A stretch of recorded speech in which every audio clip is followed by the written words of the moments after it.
Hello my dear student, कैसे हैं आप लोग। Good afternoon.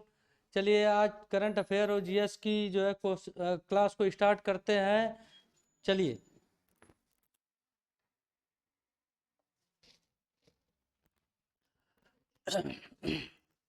चलिए पहले क्वेश्चन को जो है हम लोग देखते हैं।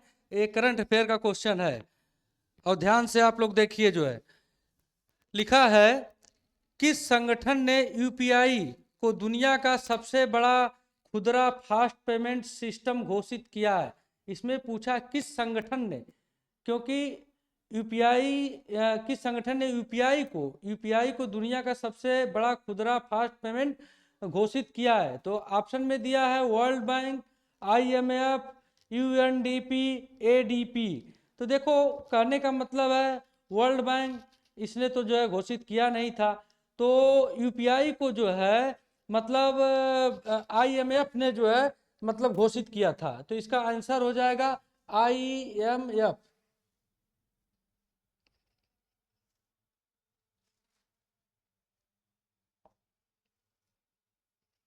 ठीक। अब थोड़ा सा हम जो है फास्ट पेमेंट के बारे में जो है जानकारी ले लेते हैं। फास्ट पेमेंट होता क्या है।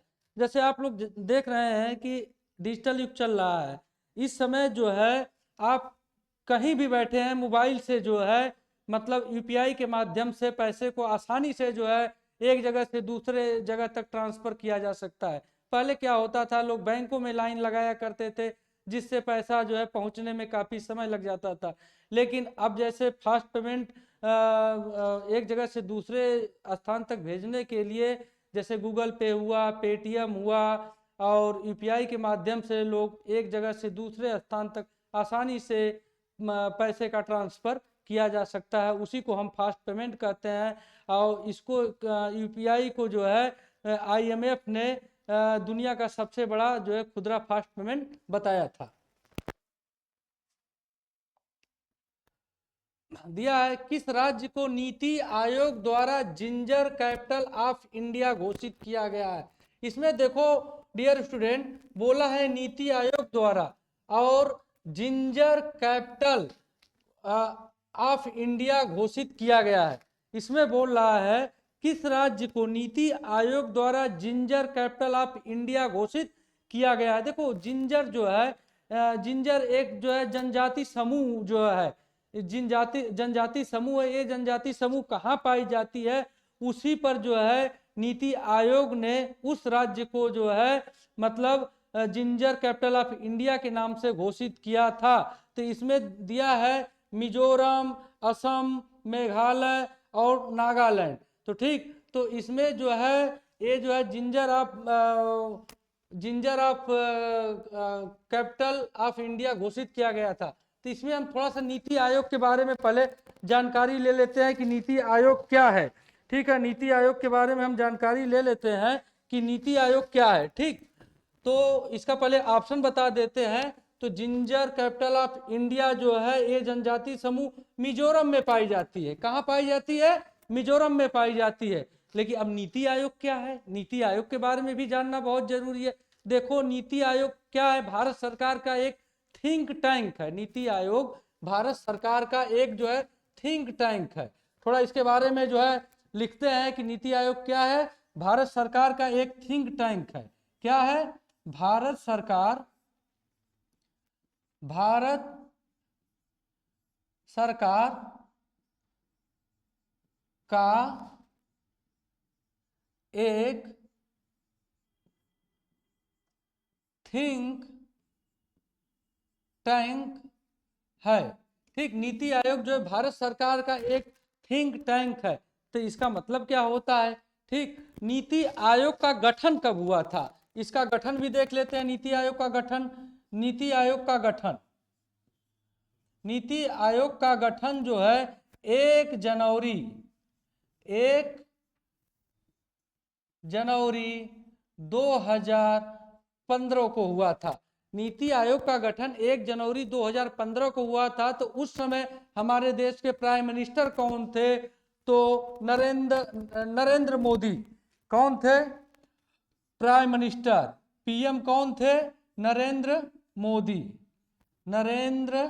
मोदी। प्राइम मिनिस्टर जो है भारत के नरेंद्र मोदी थे। तो नीति आयोग का मतलब क्या होता है? नीति आयोग जो है हमारा जो है 1 जनवरी 2015 को इसका जो है गठन हुआ था। तो इसके पहले क्या था? इसके पहले भी तो कोई आयोग रहा होगा, तो वो जो है प्लानिंग कमीशन था, प्लानिंग कमीशन था। तो इसके पहले क्या था? जो है पहले जो है प्लानिंग कमीशन था। नीति आयोग के पहले जो है प्लानिंग कमीशन था। तो नीति आयोग के पहले नीति आयोग के पहले प्लानिंग कमीशन, प्लानिंग कमीशन,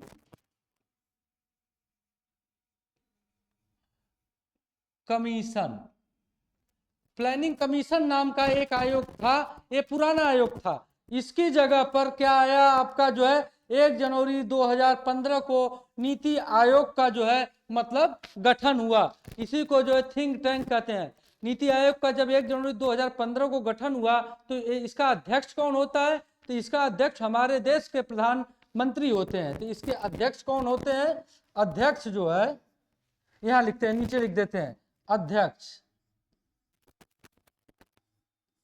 अध्यक्ष पीएम, अध्यक्ष जो है पीएम होते हैं।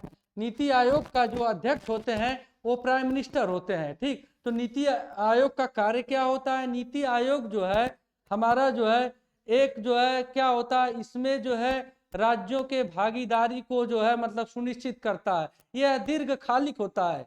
ये नीति आयोग जो है राज्यों के, जितने भी भारत में राज्य हैं उनके जो है मतलब नीति बनाने में जो इनकी भूमिका होती है इसका निर्धारण करता है। यह दीर्घकालिक होता है। यह क्या होता है? दीर्घकालिक होता है। ठीक, तो इसमें बोला है कि नीति आयोग द्वारा जिंजर कैपिटल ऑफ इंडिया घोषित किया गया है। तो मिजोरम राज्य को जो है मतलब जिंजर कैपिटल ऑफ इंडिया जो है घोषित किया गया है। चलिए, अंतरराष्ट्रीय मानवाधिकार दिवस 2025 का थीम क्या है? क्वेश्चन पूछ रहा है डियर स्टूडेंट, अंतरराष्ट्रीय मानवाधिकार दिवस 2025 का थीम क्या है? मतलब थीम का मतलब इसका उद्देश्य क्या है? तो ऑप्शन में दिया है क्या? सभी के लिए गरिमा और स्वतंत्रता। सभी के लिए गरिमा और स्वतंत्रता, सभी के लिए मतलब हो गया अपने देश के वासियों, नागरिकों, जितने भी नागरिक हैं, महिला हैं, बच्चे हैं, सबके लिए। तो सभी के लिए गरिमा और स्वतंत्रता, मानवाधिकार के लिए खड़े हो। अपने अधिकार, मानवाधिकार मतलब मानव का एक अधिकार होता है, उसके लिए खड़ा होना। सी ऑप्शन क्या बोल रहा है? मानवाधिकार हमारी रोजमर्रा की जरूरतें। बोला है कि मानवों का जो अधिकार है उनकी रोजमर्रा की जरूरतें है। ठीक, चौथा ऑप्शन क्या बोल रहा है? समानता, दुनिया में असमानताओं को कम करना। समानता और दुनिया में असमानताओं को कम करना। तो क्या है इसका थीम क्या था 2015 में मानवाधिकार का? तो ऑप्शन इसका हो जाएगा मानवाधिकार हमारी रोजमर्रा की जरूरतें। ऑप्शन क्या हो जाएगा? सी। तो कहने का मतलब है मानवाधिकार इसलिए बनाया गया है क्योंकि मानव अपने अधिकारों के लिए सरकार से चाहे मतलब सिस्टम से अपनी जो है मतलब मांगे पूरी करवा सके, इसीलिए दिया है। इसका आंसर हो जाएगा मानवाधिकार हमारी रोजमर्रा की जरूरतें। उनकी रोजमर्रा की क्या जरूरतें हैं उस हिसाब से हमारी गवर्नमेंट जो है मतलब लागू करती है।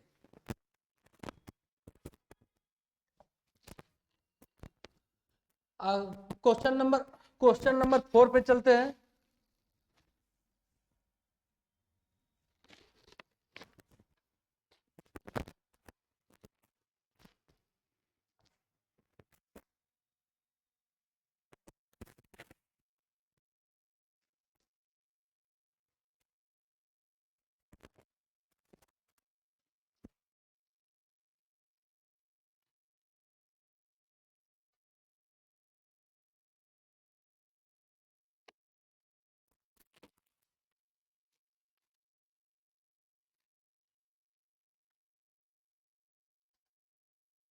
क्वेश्चन नंबर 4 पे चलते हैं।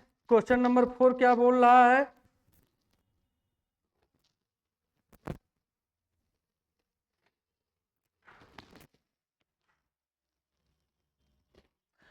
माय डियर स्टूडेंट, थोड़ा सा बोर्ड में मतलब प्रॉब्लम हो रही है, थोड़ा इसे हम देख लेते हैं कैसा क्या इसमें प्रॉब्लम है जो है।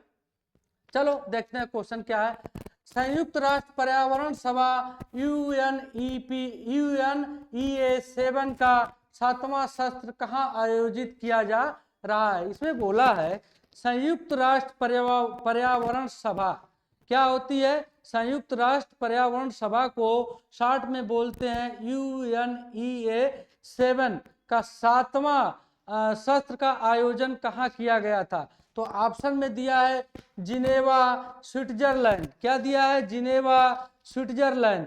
दूसरा ऑप्शन दिया है पेरिस फ्रांस। तीसरा ऑप्शन दिया है न्यूयॉर्क USA। चौथा ऑप्शन दिया है नैरोबी और केन्या। तो माय डियर स्टूडेंट, इसमें पर्यावरण संयुक्त राष्ट्र पर्यावरण UNEA का गठन जो है मतलब सभा जो है आयोजित किया गया था नैरोबी केन्या में। नैरोबी केन्या में इसका जो है मतलब गठन किया गया था, आयोजित किया गया था, गठन नहीं आयोजित किया गया था।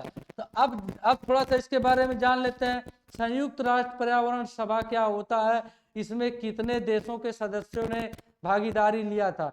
तो डियर स्टूडेंट, इसमें क्या होता है संयुक्त राष्ट्र पर्यावरण UNEA में जो है कि 186 देशों के लगभग 6000 से अधिक प्रतिनिधियों ने भाग लिया था, जिसमें इस सभा में पर्यावरण के बारे में चर्चा हुई थी। किसके बारे में चर्चा हुई थी? पर्यावरण के बारे में। तो पर्यावरण के बारे में चर्चा हुई थी तो कहाँ हुई थी? नैरोबी केन्या में। केन्या की राजधानी कहाँ है? नैरोबी। केन्या की राजधानी यहां लिखेंगे केन्या की राजधानी, केन्या की राजधानी नैरोबी में, नैरोबी में आयोजित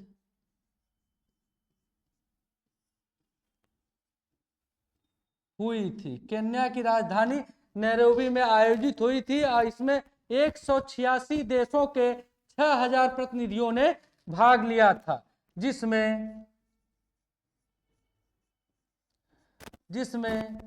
186 देशों के 6000 प्रतिनिधियों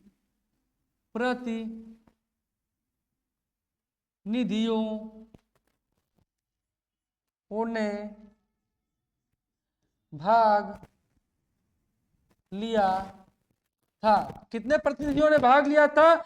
6000 प्रतिनिधियों ने जो है भाग लिया था। 6000 प्रतिनिधियों ने जो है भाग लिया था। ठीक है, तो ये जो है नैरोबी केन्या में जो है केन्या में आयोजित किया गया था। तो संयुक्त पर्यावरण सभा का थीम क्या था, मकसद क्या था? इसमें पर्यावरण के ऊपर जो है 186 देशों के 6000 प्रतिनिधियों ने आपस में चर्चा हुई, जैसे कि जंगलों में आग का लगना, जंगलों में आग का लगना, पर्यावरण को कैसे बचाया जा सके, जल की कमी को कैसे जो है दूर किया जा सके, और जैसे हमारे देश में जैसे विश्व में ग्लेशियर का जो है मतलब पिघलना, उस पर जो है चर्चा हुई थी। दूसरी जो है कि इसमें हमारे जो है मतलब इस धरती के जो है बहुमूल्य पदार्थों को कैसे सुरक्षित रखा जा सकता है, इस बारे में जो है मतलब क्या केन्या की राजधानी नैरोबी में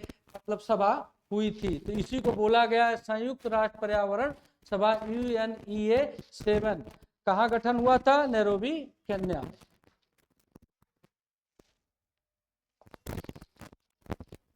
ठीक, पांचवा क्वेश्चन क्या बोल रहा है? चेक गणराज्य के नए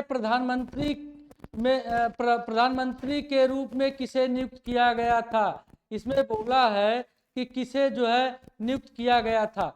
चेक गणराज्य, अब देखो क्वेश्चन में क्या दिया है? चेक गणराज्य। चेक गणराज्य क्या है, थोड़ा इसके बारे में भी हम जानेंगे, लेकिन पहले क्वेश्चन को हम जो है सॉल्व कर लें कि उस समय वहाँ के प्रधानमंत्री किसको नियुक्त किया गया था।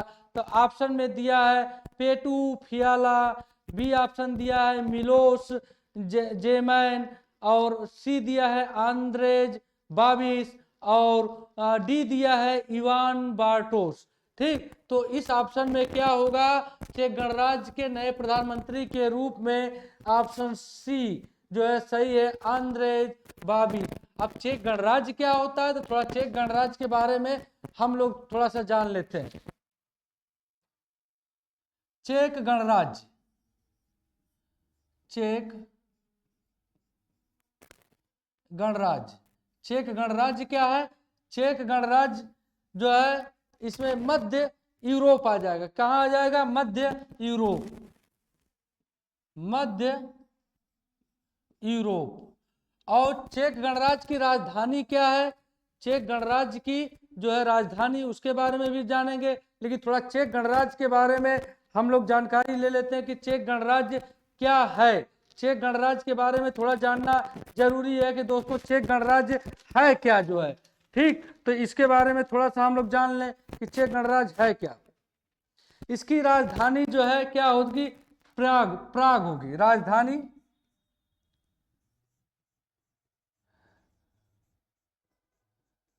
राजधानी क्या होगी, प्राग। चेक गणराज्य की राजधानी क्या होगी, प्राग। और तो प्रधानमंत्री आंद्रेज बाबिश जो है उस समय जो है नियुक्त किए गए थे, और इसकी राजधानी प्राग होगी। इसमें कौन कौन से देश जो है मतलब सम्मिलित होते हैं, कौन कौन से देश, इसके पड़ोसी देश, पड़ोसी देश आपका क्या हो जाएगा, जर्मनी, जर्मनी, और स्लोवाकिया, स्लोवाकिया, स्लोवाकिया।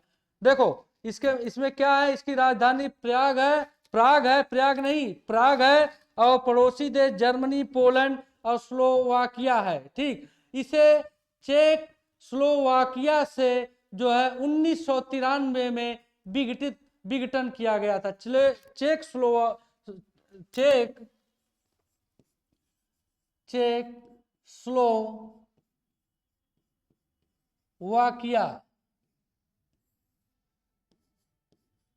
से 1993 में विघटित किया गया था, विघटित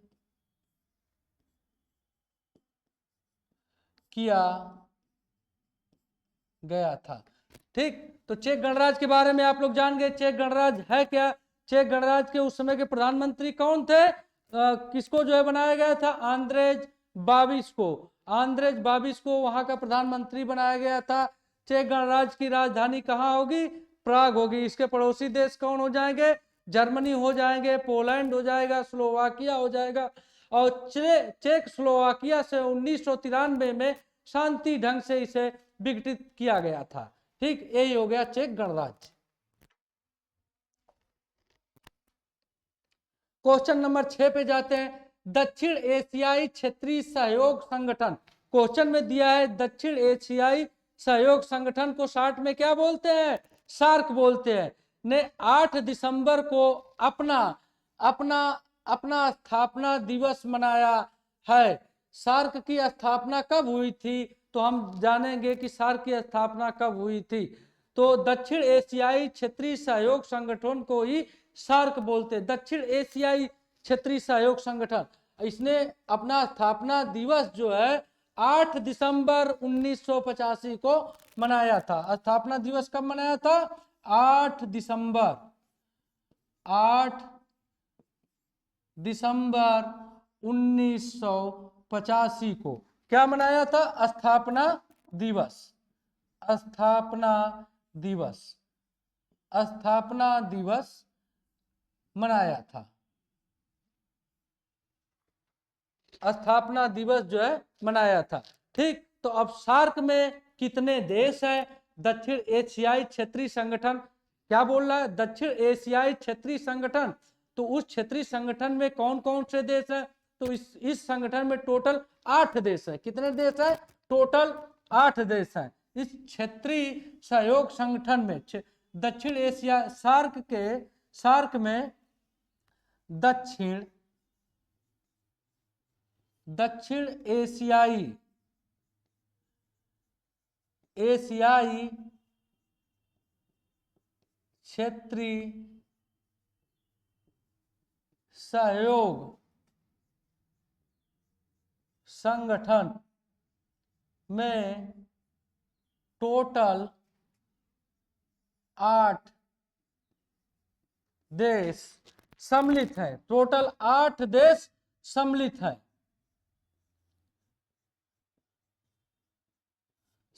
है। क्या बोल रहा है? दक्षिण एशियाई क्षेत्रीय सहयोग संगठन में कितने देश सम्मिलित है? क्वेश्चन में पूछेगा तो 8 देश सम्मिलित है। और इसका स्थापना दिवस कब मनाया जाता है? 8 दिसंबर 1985 को मनाया जाता है। ये दोनों बातें याद रखना, क्वेश्चन यही से आ सकता है कि इसका स्थापना दिवस कब मनाया जाता है? 8 दिसंबर 1985 को। और इसमें कितने देश जो है सम्मिलित है, उस देश के बारे में जान लेते हैं। 8 देश कौन कौन से हैं? पहला भारत है, दूसरा जो है बांग्लादेश है, तीसरा जो है पाकिस्तान है। पहला भारत, दूसरा बांग्लादेश, तीसरा पाकिस्तान और चौथा अफगानिस्तान, पांचवा श्रीलंका और छठवां भूटान, सातवां मालदीव और आठवां नेपाल। चलो नाम लिख देते हैं इनका। क्या है जो है 8 देश जो है, 8 देश का नाम क्या है? भारत, पाकिस्तान, अफगानिस्तान,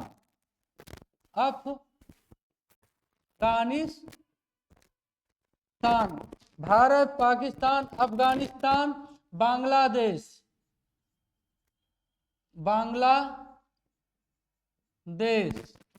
मालदीव,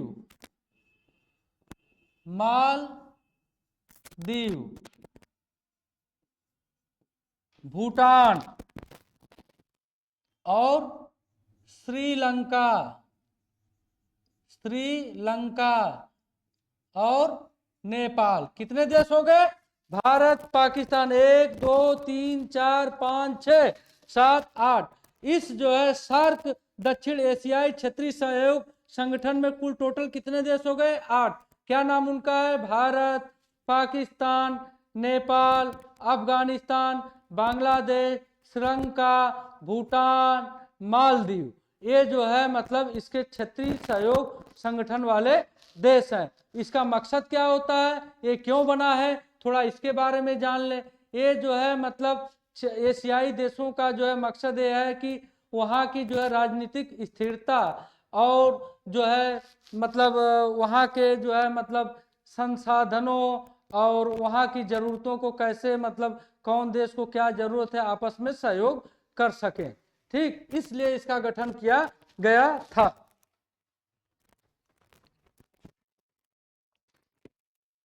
दुनिया के सबसे ऊंचे युद्ध स्मारक का उद्घाटन कहाँ किया गया था? इसमें बोला गया है दुनिया का सबसे, देखो इस क्वेश्चन को तो सब लोग बता सकते हैं कि दुनिया का सबसे ऊंचे युद्ध स्मारक का उद्घाटन कहाँ किया गया था। तो ऑप्शन में दिया है हिमाचल प्रदेश, अरुणाचल प्रदेश, उत्तराखंड, लद्दाख। तो इसका सही ऑप्शन क्या हो जाएगा? लद्दाख।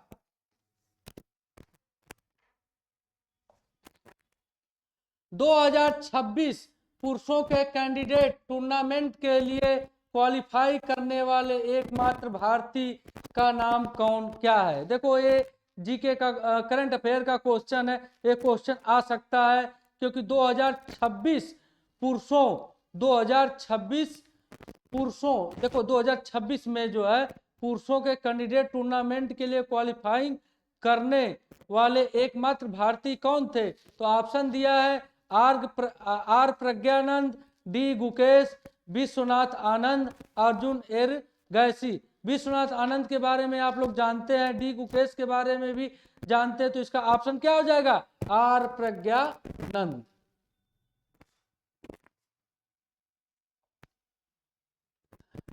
टाइम्स द्वारा 2025 का सीईओ ऑफ द ईयर किसे सम्मानित किया गया है? बोला है टाइम्स द्वारा 2025 का CEO chief executive officer of the year किसे सम्मानित किया गया है? तो सुंदर पिचाई, आप तो इनके बारे में जानते हैं कि आपके जो है किसके सीईओ थे? गूगल के सीईओ थे, सुंदर पिचाई, सत्या नडेला, टिम कुक और नील मोहन। लेकिन टाइम्स द्वारा 2025 का सीईओ ऑफ द ईयर किसे सम्मानित किया गया था? तो इसमें क्या आंसर हो जाएगा? नील मोहन को, नील मोहन को। पारंपरिक होरी हब्बा उत्सव किस राज्य में मनाया जाता है? देखो ये क्वेश्चन बहुत अच्छा क्वेश्चन है। उत्सव के बारे में आप लोगों के एग्जाम में यूपीएसआई और यूपी पुलिस में जरूर क्वेश्चन आता है। तो बोला है कि पारंपरिक होरी हब्बा उत्सव किस राज्य में मनाया जाता है? तो ऑप्शन में दिया है केरल, कर्नाटक, तमिलनाडु, आंध्र प्रदेश। ठीक, तो केरल, कर्नाटक, तमिलनाडु, आंध्र प्रदेश सबका अलग अलग उत्सव है, लेकिन क्वेश्चन में पूछा क्या है? होरी हब्बा। तो ये कहाँ का उत्सव हो जाएगा? पारंपरिक उत्सव कर्नाटक का। अब थोड़ा सा हम लोग होरी हब्बा के बारे में जान लें कि होरी हब्बा होता क्या है। देखो होरी हब्बा जो है एक जो है पारंपरिक उत्सव मनाया जाता है। कहाँ मनाया जाता है? एक कर्नाटक में मनाया जाता है। और किस समय मनाया जाता है? फसल कटाई के समय वहाँ के जो निवासी होते हैं ये होरी हब्बा उत्सव को मनाते हैं। जब उनकी फसल कटती है तब इस उत्सव को मनाते हैं। मुख्य रूप से इसमें क्या इनका मतलब खेल भी सम्मिलित होता है। ये जो है बैलों को दौड़ाते हैं, बैलों को दौड़ाते हैं और माता गौरी पार्वती का पूजा करते हैं। तो जली कुडी जो है बोलते हैं, जो बैलों का जो खेल है उसे जली कुडी बोलते हैं। तो यहाँ लिखेंगे थोड़ा सा होरी हब्बा के बारे में जान लें। होरी हब्बा, होरी हब्बा कहाँ का खेल है? कर्नाटक का। कहाँ का जो है पारंपरिक उत्सव है? खेल नहीं, पारंपरिक उत्सव है कर्नाटक का, कर्नाटक का। ठीक, होरी हब्बा। और यहाँ पहला क्या हो जाएगा? यहाँ बैलों को दौड़ाया जाता है, बैलों, बैलों को दौड़ाया जाता है, बैलों को दौड़ाया जाता है, बैलों को दौड़ाया जाता है। ठीक, और माता पार्वती, माता पार्वती का, माता पार्वती का है या गौरी, गौरी का पूजन किया जाता है। जो बैलों को दौड़ाया जाता है इसको क्या बोलते हैं? इसको जली कुड़ी, जली कुड़ी, या जो है या जो है इसे होरी हब्बा भी बोलेंगे। क्या बोलेंगे? होरी हब्बा, होरी हब्बा, होरी हब्बा। और माता पार्वती या गौरी का पूजन किया जाता है तो इसे क्या बोलेंगे? गौरी हब्बा। क्या बोलेंगे? गौरी हब्बा। जब माता पार्वती का, गौरी जी का पूजन किया जाता है उस फसल कटाई के समय तो इसे गौरी हब्बा बोलते हैं। गौरी हब्बा को वहाँ की महिलाएं, जो विवाहित महिलाएं हैं, ये पूजन आदि करती हैं अपने समृद्धि और सुख समृद्धि के लिए, परिवार के सुख समृद्धि के लिए माता गौरी की पूजन करती हैं। और ये गणेश चतुर्थी के समय मनाया जाता है। ये पूजन आदि जो है गणेश चतुर्थी के समय किया जाता है। तो जान गए गौरी हब्बा, होरी हब्बा क्या होता है? गौरी हब्बा में माता गौरी का जो है मतलब पूजन होता है। होरी हब्बा या जली कुड़ी में जो है ये बैलों का वहाँ दौड़ होता है। ये फसल कटाई के समय इस उत्सव को मनाया जाता है। परिवार के सुख समृद्धि के लिए इसका जो है उत्सव मनाया जाता है।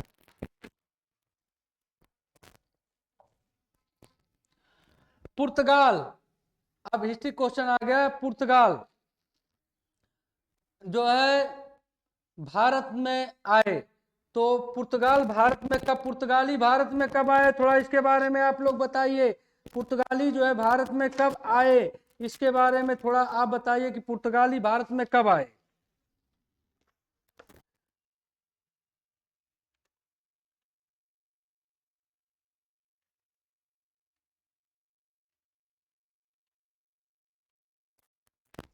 पुर्तगाली भारत में कब आए इसके बारे में थोड़ा हम लोग जो है जान जाते हैं। पुर्तगाली भारत में कब आए? तो भारत में पुर्तगाली जो है ऑप्शन दिया है 1498, 1497, 1400, 1499। क्या ऑप्शन दिया है? 1498, 1497, 1400, 1499। तो इसका आंसर क्या हो जाएगा? 1498। अर्थात जो है 20 मई 1498 अंठानबे को पुर्तगाली पुर्तगाली पुर्तगाली भारत में कोझिकोड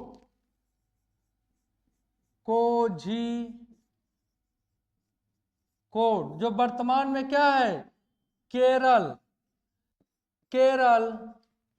के तट पर आया। और आने वाला पुर्तगाली कौन था?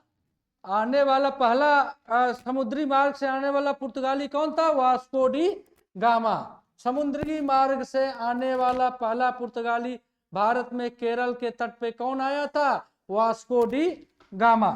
पहला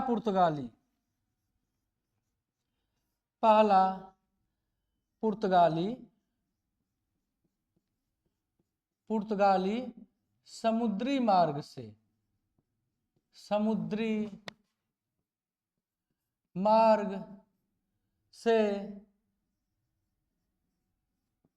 केरल के तट पर 20 मई 1498 को वास्को डी गामा आया था। वास्को डी गामा आया था 20 मई 1498। क्वेश्चन पूछेगा कि भारत, क्वेश्चन यही पूछेगा पुलिस और यूपीएसआई में कि भारत में पहला पुर्तगाली समुद्री मार्ग से आने वाला कौन था? Vasco D gamma. कब आया था? 14 मई 1998 को। यहीं से जो है पुर्तगालियों का आना जाना शुरू हुआ, क्योंकि केरल में जो है दक्षिण भारत में मसालों का जो है काफी मात्रा में उत्पादन होता था। तो ये पहले जो है व्यापार के मकसद से केरल के तट पे उतरा था, वहां से मसालों को खरीद करके कम दामों में ले जाता था और पुर्तगाल में जाकर के जो है काफी कई गुना दामों पर बेचता था। निम्नलिखित में से कौन सा स्मारक उत्तर प्रदेश में स्थित है, यूनेस्को द्वारा प्रशंसित विश्व का धरोहर है? ठीक, तो कौन सा जो है मतलब स्थल जो है मतलब यूनेस्को द्वारा विश्व का धरोहर जो है स्थिर है? ठीक, तो इसका ऑप्शन क्या हो जाएगा? निम्नलिखित में से कौन सा स्मारक उत्तर प्रदेश में स्थित यूनेस्को द्वारा प्रशस्तित विश्व धरोहर है? ठीक, तो दिया है पहला सारनाथ स्तूप, इलाहाबाद किला, वाराणसी घाट, ताजमहल। क्या हो जाएगा आंसर इसका? ताजमहल।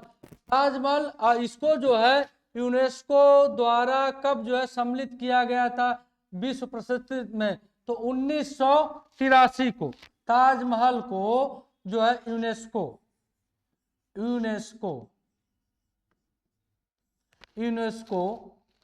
यूनेस्को द्वारा प्रशस्ति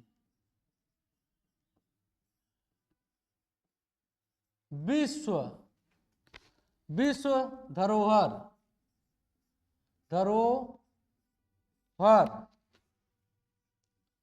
1900 कब हुआ था? 1993 को, 1993, 1983, 1985, 1986। इसमें से क्या हो जाएगा? 1983 को।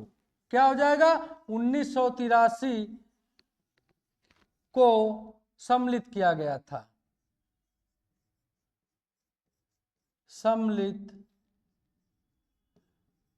किया, 1983 को सम्मिलित किया गया था। ताजमहल, अब थोड़ा ताजमहल के बारे में जान जाए। ताजमहल को 1983 में यूनेस्को के विश्व धरोहर में स्थल के रूप में सम्मिलित किया गया था। तो ताजमहल को किसने बनवाया था? शाहजहां ने बनवाया था। किसके याद में बनवाया था? जो है मुमताज महल के मतलब याद में बनवाया था। शाहजहां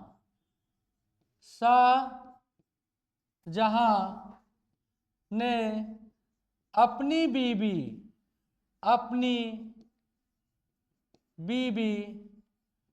मुमताज महल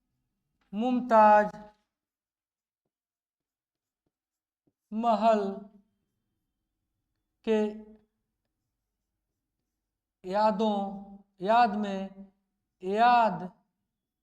याद में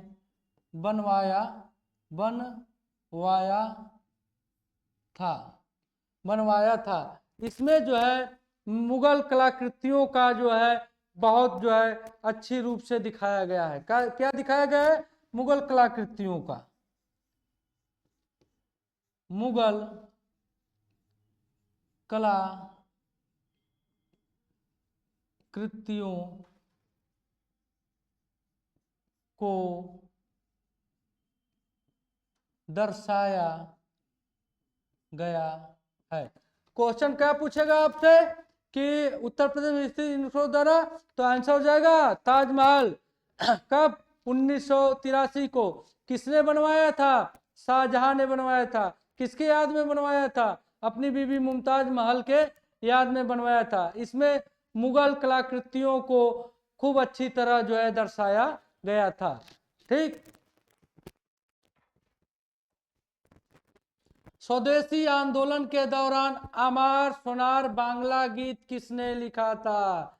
क्या क्वेश्चन बोला? बहुत अच्छा क्वेश्चन है। क्वेश्चन नंबर 13, स्वदेशी आंदोलन के दौरान अमर सोनार बांग्ला गीत किसने लिखा था? आंसर दिया है सुभाष चंद्र बोस, बंकिम चंद्र चटर्जी, रविन्द्रनाथ टैगोर, सुब्रमण्यम भारती। तो क्या इसका हो जाएगा? अमर सोनार बांग्ला गीत किसने लिखा था? रविंद्रनाथ टैगोर जी ने लिखा था। रविन्द्रनाथ टैगोर जी।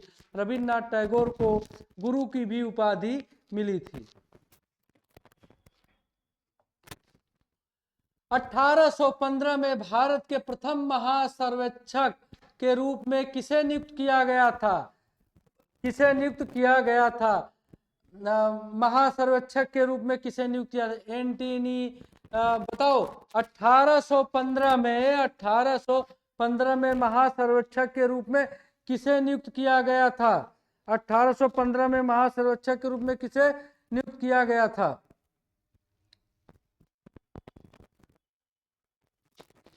आंसर क्या हो जाएगा इसका? ऑप्शन दिया है एंटी निधि मार्शरेट, जॉन मार्शल, ने जेएफ प्लीट होना चाहिए, नेएफ प्लीट नहीं, जेएफ प्लीट, और कालीन मैकेजी। तो इसका आंसर क्या हो जाएगा? कालीन मैकेजी। कालीन मैकेजी ने 1815 में प्रथम महासर्वेक्षक के रूप में नियुक्त किया गया था। अब प्रथम महासर्वेक्षक क्या हो गया, इसके बारे में जाने। प्रथम तो जानते हैं कि पहला, और महासर्वेक्षक क्या होता है। तो महासर्वेक्षक क्या होता है, उस समय हमारे जो है देश पे ब्रिटिश इंडियन सरकार चल रही थी। ब्रिटिश इंडियन मतलब क्या हो गया? ईस्ट इंडिया की जो है मतलब सरकार चल रही थी। तो उस समय हमारे देश पे जो है ब्रिटिश जो है मतलब शासन करते थे। तो उस समय जो है वहाँ के जो इंग्लैंड के रहने वाले थे, कालीन मैकेजी को भारत जो है महासर्वेक्षक के रूप में भेजा गया था। तो इन्होंने भारत में जो है क्या किया था? पर्यावरण और पुरातत्व के बारे में, जो यहाँ जो है यहाँ की धरोहरें थी, पुरातात्विक धरोहरों के बारे में उन्होंने खोज किया था। जो मतलब पौराणिक स्थल थे या जो है पुरातात्विक जो है मतलब स्थल थे, उनके बारे में इन्होंने जो है खोज किया था। किसके बारे में खोज किया था? पुरातात्विक के बारे में इन्होंने जो है खोज किया था। ऐतिहासिक और पुरातात्विक स्थलों का खोज किया था। कालीन मैकेजी ने क्या खोज किया था? ऐतिहासिक ऐतिहासिक और पुरातात्विक तात्विक तात्विक स्थलों का खोज या सर्वेक्षण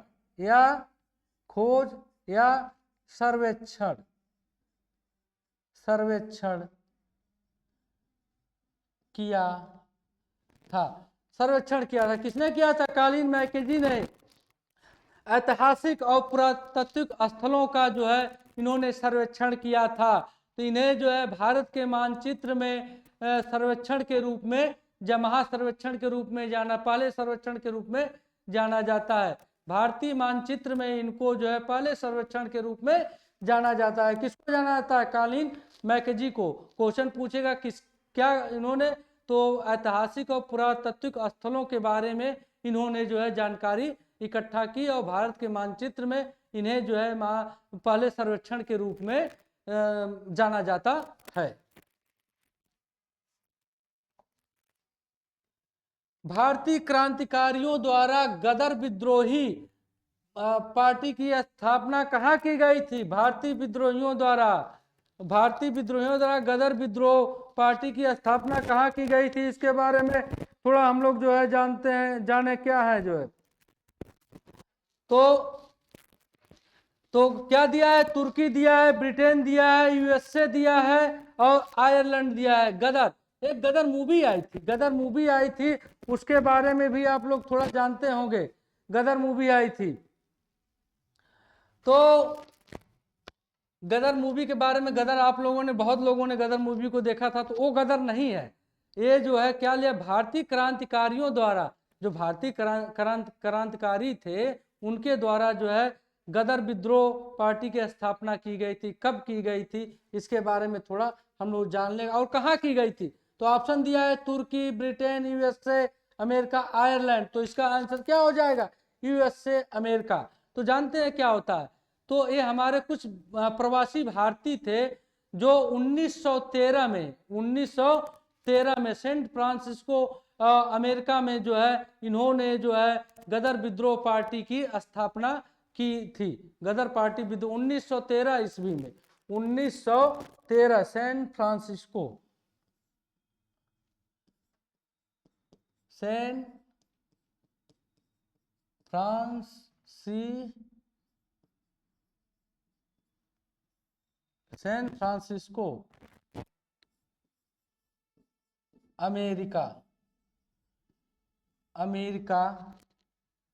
अमेरिका में भारतीय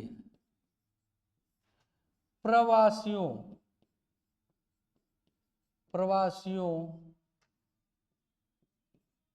द्वारा 1913 में गदर विद्रोह पार्टी की स्थापना, गदर विद्रोह पार्टी की स्थापना किया गया था। कब किया गया था? सन 1913 में किया गया था। और कौन किए थे? लाला हरदयाल और सोहन सिंह भकना। किनके द्वारा किया गया था? लाला हरदयाल और सोहन सिंह भकना। लाला हरदयाल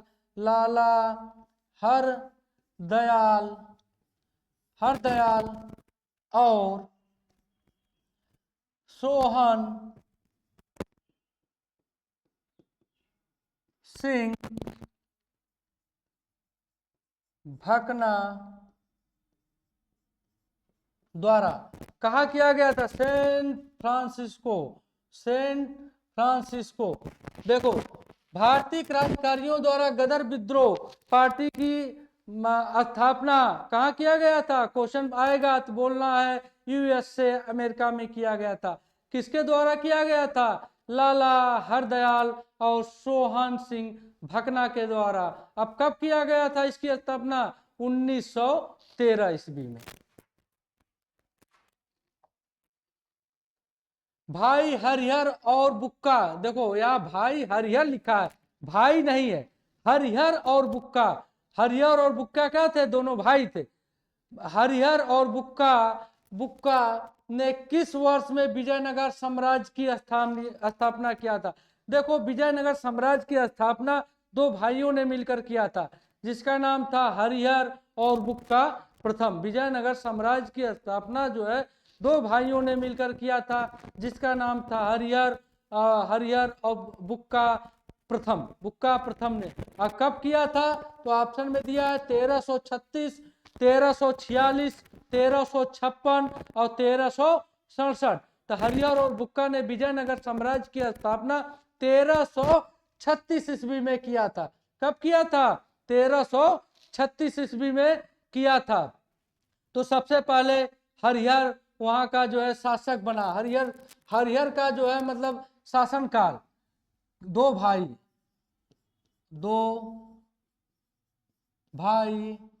हरिहर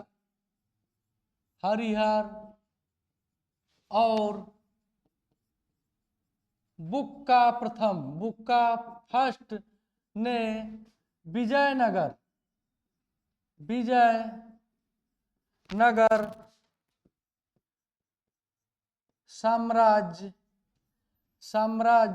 साम्राज्य की स्थापना 1336 ईस्वी में 1336 ईस्वी में किया था। ये दोनों भाई थे हरिहर और बुक्का। 1336 ईस्वी में जो है विजयनगर साम्राज्य की स्थापना किया था। तो हरिहर का शासनकाल क्या था? हरिहर का शासनकाल था 1336 से 1377 ईस्वी तक। हरिहर का शासनकाल था 1336 से 1336 ईस्वी तक। और बुक्का का जो है शासनकाल, दोनों भाई थे। बुक्का प्रथम का जो है शासनकाल था 1377 ईस्वी से 1404 ईस्वी तक जो है बुक्का प्रथम का शासनकाल था। देखो बुक्का प्रथम का ये दोनों बहुत महान और प्रतापी शासक हुआ करते थे, हरिहर और बुक्का। इन्होंने ही जो है मतलब विजयनगर साम्राज्य की स्थापना किया था। कुछ समय बाद अपने पिता के नाम पर, इनके पिता का नाम था संगम, इन्होंने संगम वंश की भी मतलब जो है नींव रखी थी। अपने पिता के नाम पर संगम वंश का भी उन्होंने जो है शुरुआत किया था। अब विजयनगर की जो है साम्राज्य कब कैसे हुआ था? जब दिल्ली सल्तनत उस समय काफी कमजोर हो चुका था। तो दक्कन के पठार मतलब दक्षिण का जो पठार था, उसमें से विजयनगर साम्राज्य हिंदू साम्राज्य बनकर उभरा। जब दिल्ली सल्तनत जो है कमजोर पड़ गया था, तब जो है इसका जो है मतलब उत्पत्ति हुई थी विजयनगर साम्राज्य का। और यह जो है एक मजबूत जो है हिंदू साम्राज्य के राष्ट्र के रूप में बनकर उभरा, दक्षिण भारतीय मतलब दक्कन के पठार से। दक्षिण भारत के मालवार क्षेत्र में किस वर्ष मोपला विद्रोह हुआ था? किस वर्ष जो है मोपला विद्रोह हुआ था? क्या है? 1919, 1109, 1921, 1934। तो थोड़ा हम लोग जो है मोपला विद्रोह के बारे में जान लेते हैं कि मोपला विद्रोह क्या है। मोपला जो है एक मुस्लिम समुदाय है। क्या है? मोपला जो है एक मुस्लिम जो है समुदाय है। क्या है? जो है मुस्लिम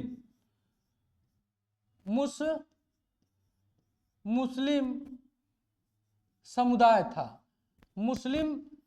था। मोपला जो है मुस्लिम जो है समुदाय था। मोपला क्या था? मुस्लिम जो है समुदाय था। मोपला जो है मुस्लिम समुदाय था। इन्होंने जो है क्या किया था? उस समय के समय जो है हिंदू जमींदार हुआ करते थे। हिंदू जमींदार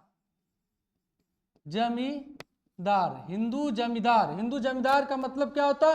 जिनके पास अधिक मात्रा में जमीन हुआ करती थी। और ये जो हिंदू जमींदार होते थे, तो उस समय ब्रिटिश शासन का इनके ऊपर क्या था? हाथ था। इनके ऊपर, हिंदू जमींदार के ऊपर जो है ब्रिटिश शासन का, ब्रिटिश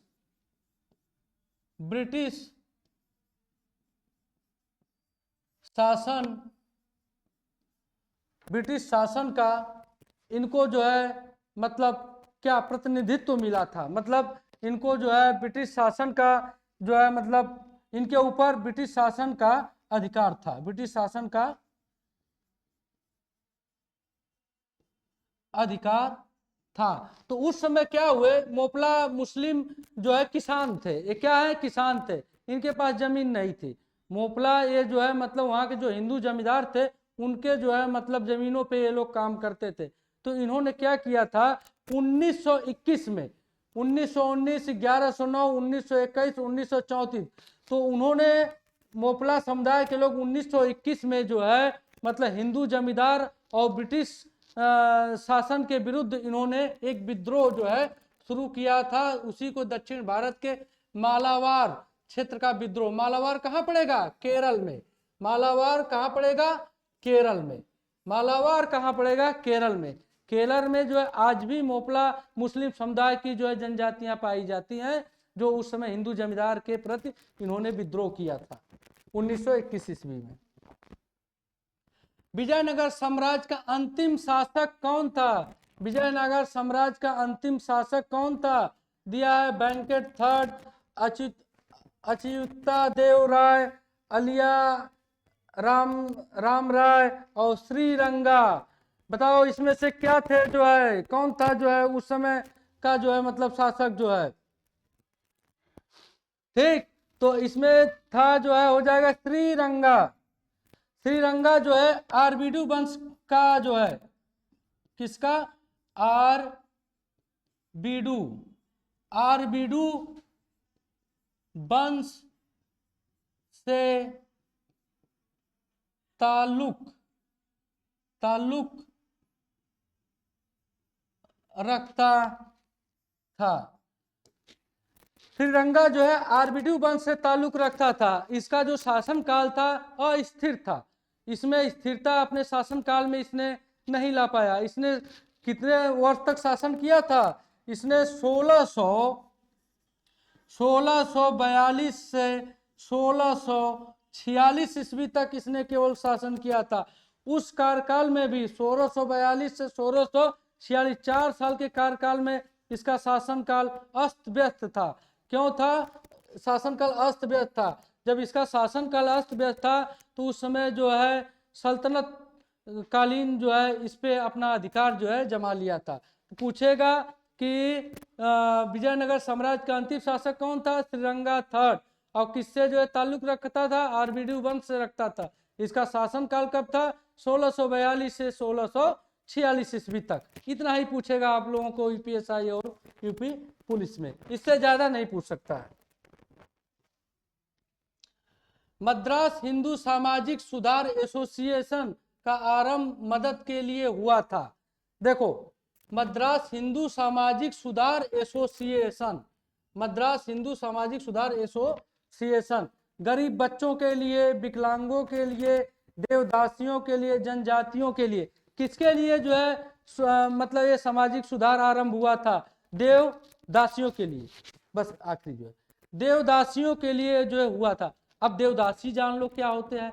देवदासी का मतलब क्या होता था, उस समय जो लोग जो है धर्म पे और अपने जो है मतलब धर्म कांड पे जो है काफी जो है विश्वास रखते थे, मंदिरों पे काफी विश्वास रखते थे। तो जो उस समय की महिलाएं और जो लड़कियां थी वो मंदिरों को दान कर दी जाती थी। जब वो मंदिरों को दान कर दी जाती थी तो उनके साथ वहाँ जो है अनेकों प्रकार के अत्याचार होने लगे। तब जो है मद्रास हिंदू सामाजिक सुधार एसोसिएशन का आरंभ हुआ, क्योंकि उस जो है नरक से इनको बाहर निकालने के लिए। तो इसमें क्या हो जाएगा, देवदासियों पूर्ण रूप से मंदिरों को दान की गई हुई लड़कियां और महिलाएं, इसी के लिए मद्रास हिंदू सामाजिक सुधार एसोसिएशन का आरंभ हुआ। ठीक, आज इतना ही रखते हैं, फिर आगे क्लास इसके आगे कंटिन्यूअस करेंगे। ठीक भाई।